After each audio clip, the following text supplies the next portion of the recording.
Hey guys, so I told you a few weeks ago that I'd be making a second video shortly, but that second video's taken a couple weeks.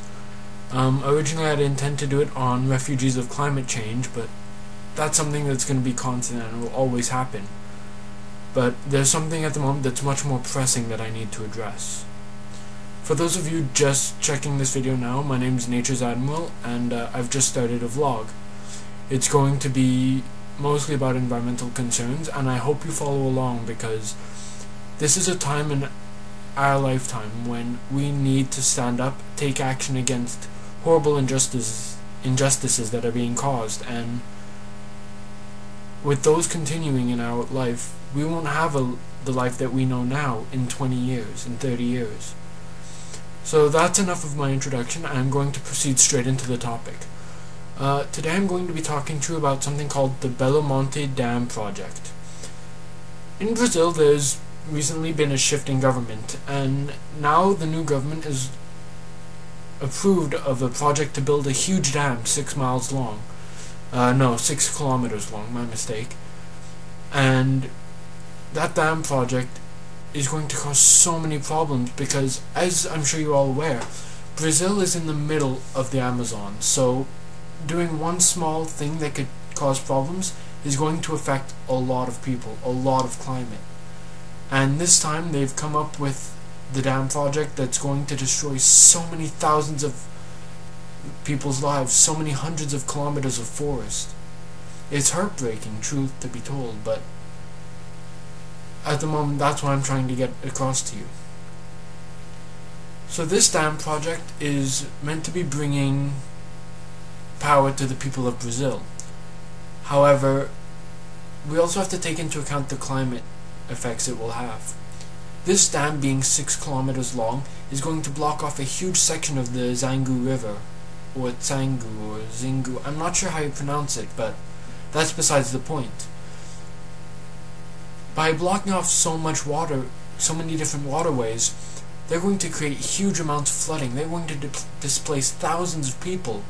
And this will link back into my next topic, which will, I promise you, be refugees of climate change. They have estimated that about 40,000 people are going to have to be displaced just to build this dam project. 40,000 people who make their lives off the river, who have created families, communities, which are now ultimately going to be wiped off the map.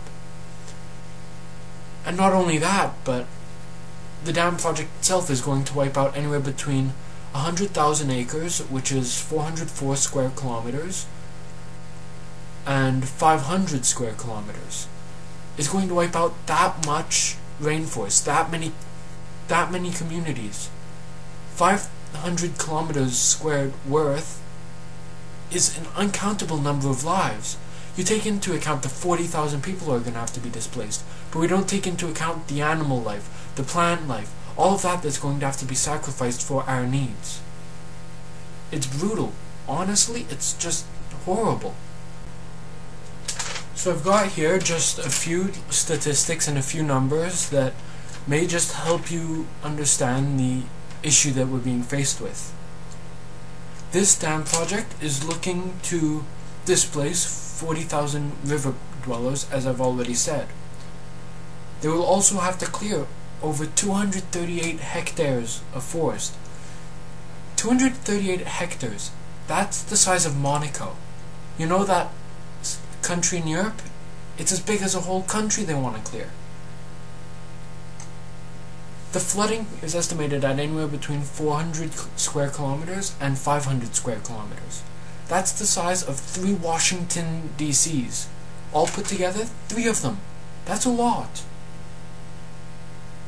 It will also dry up somewhere about 100 kilometers along the Zingu River. Think about it, that's less river for the fish to dwell in, less water for the people around. It's inconceivable, just the amount of damages that it can cause that we don't think about. That's a major issue. But truth to tell, they don't need to build this dam. There are so many other ways they could go about this. I've heard and I've researched, and it seems to me that Brazil is very windy and very sunny all the time. That means that they don't have to rely on hydroelectric dams like this one. They can rely on wind turbines and solar panels. Those could provide so much electricity. And I mean, Brazil already has electricity, so they don't need to supply electricity for their entire culture. They just need to supply it for the people who don't have, and to increase the supply to people who do have. Wind turbines can produce so much energy in a windy climate. Solar panels too. If you have sun, it will work. And they've even come up with solar panels now that don't necessarily need the sunlight, and they read UV rays instead, which, as we all know, are always there, all the time. Even when it's cloudy, even in the middle of winter, those rays are there. So they could be using those instead. And those would take up so much less space. I mean, you can install wind turbines in your own backyard. You can install them on the sides of mountains. You can install them anywhere, and they're still going to get wind. Solar panels too, you can install them on the sides of buildings or on the roofs. And they're always going to have sunlight. Put them in the direction of the sun and you'll get sun. But hydroelectric dams, they need specific placement. They need specific quantities of water to continue running. And it's insane that they think that they can do this dam when they have all these other alternate sources that they can use. And Brazil's even on the coast, so they have other ways of getting electricity off water. They've come up with things that are like wind turbines, just underwater, and they harvest the currents. That doesn't affect the environment so much. I mean, it's not displacing water, it's not displacing people, it's not ruining thousands upon thousands of miles of forest.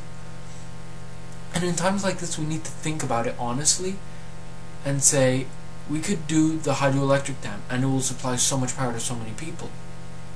But looking at this problem as we should be looking at it, we should realize that it's not worth it for the loss of plant life, the loss of animal life. There's so much that people have to live on in the Amazon, and we're taking it away mile by mile by mile. Something like 20% of the forests have been wiped out since, I think, the 1980s. I'm not sure about the exact date. But it's a travesty. We can't continue to let this happen when we need our world to survive, and it seems that huge governments don't understand this. So I'm going to post a link in the underbar directing you towards a petition to sign for this dam, because truth to tell, this is extremely important, and you can watch this video and ignore it, but you're not doing the world or yourself any favors. It doesn't take long, it takes a couple seconds, that's it. And you can find on that website other videos of people living in the community who can give you their opinion and why they think you should help. So just take this link and follow it to this website, fill out the petition, watch the video. It's touching to see that people of the Amazon are willing to go to war for this, and they're willing to fight against it. They've tried talking and the government's not listening.